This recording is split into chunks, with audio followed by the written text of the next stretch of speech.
The NBA is made up of various rules that are meant to keep things fair, civil, and adhere to certain things that the NBA has agreed to themselves on a larger scale. As a result of this, there are some items and actions that have been banned that might honestly surprise you, and it certainly surprised NBA players at times as well. So allow us to show you some of these banned items and such that the NBA has done away with.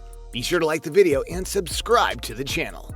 Number 7. Ninja-style headbands. Headwear in the NBA is not new at all, and in fact, there have been players who are synonymous with it over the years. But naturally, there are some things that are banned, like ninja-style headbands.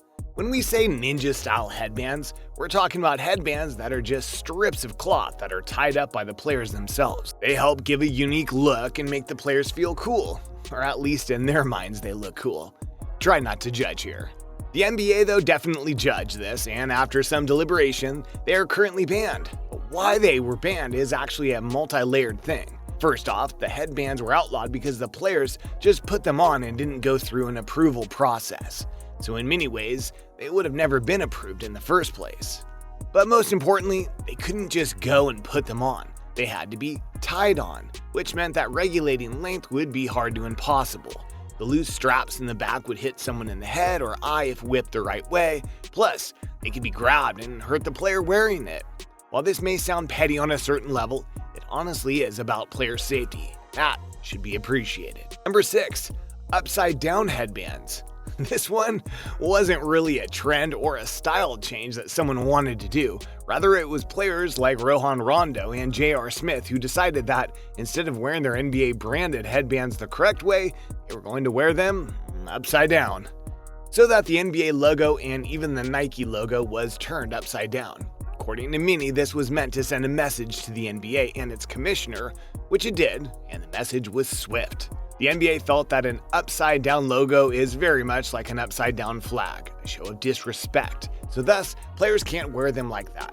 Rajon Rondo decided not to wear a headband in protest, but later put it back on and has kept it on since. Protests are common in sports. You do this kind, you're going to get fined. Number 5.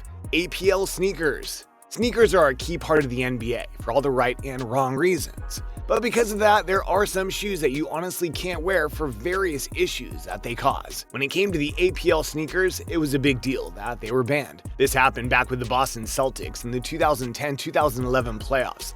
They found out about a new shoe called the APL sneakers. They wanted to wear them for the playoffs, which at first seems harmless and fair. They even told the NBA about them. But after the league learned more about them, they got instantly banned. Why did they do that? Because unlike regular sneakers, these were ones that had lock and load technology that would allow players to instantly jump higher in their vertical leap. So basically, they were very springy shoes.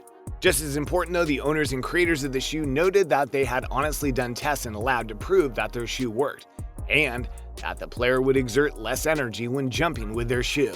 The NBA likely felt that this would be an unfair advantage to any who wore it, and if the whole league wore it, it would cause a surge in play that may not have been deemed fair or fruitful. Whether you like it or not, the NBA is big on doing things in a fair and balanced manner. These springy shoes definitely didn't fit that idea or notion, so thus, you will never see them in the league. Number 4. Non-approved brand logos. The NBA is many things, but arguably its most important thing is that it's a business. One that has deals and partners with other brands, and that helps make up a lot of what goes on in the NBA as a whole. So what happens if you like a brand that is outside of what the NBA is using? Well, it's basically banned. It is an NBA rule that you must cover up all logos that do not coincide with the branding rules of the NBA. A great example of this is with Lonzo Ball.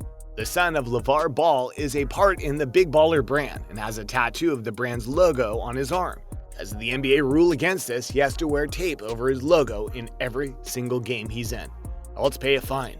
To be fair to Lonzo, this isn't just about him. There have been other players who have done things like unique haircuts that had non-approved brand logos on them, putting logos on bandages, and more. If it's not a partner with the NBA, you can't wear the logo, period. Number 3. Designer Band-Aids.